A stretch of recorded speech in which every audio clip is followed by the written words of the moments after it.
Welcome to Not Milk Never Milk. Subscribe if you're lactose intolerant. In this video, I will explain how to make a ninja tool. Before we begin crafting any ninja tool, safety must be our top priority. Always wear protective eyewear and gloves to shield your hands and eyes from potential hazards.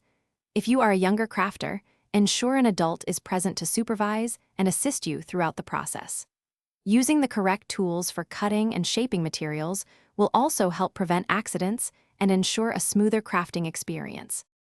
For our first ninja tool, let's consider a shuriken. You'll need thin, sturdy metal sheets, perhaps from an aluminum can, or thick, rigid cardboard for a safer alternative. Begin by sketching a 4-point shuriken design, aiming for diameter of about 4 inches. Precision is key here. Ensure all points are perfectly symmetrical. This balance is crucial for the tool's stability and flight if you were to throw it. A template can greatly assist in achieving a precise shape. Once your design is ready, carefully cut out the shuriken shape. If using metal, aviation shears are ideal. For cardboard, a sharp utility knife works well. Always cut away from your body for safety.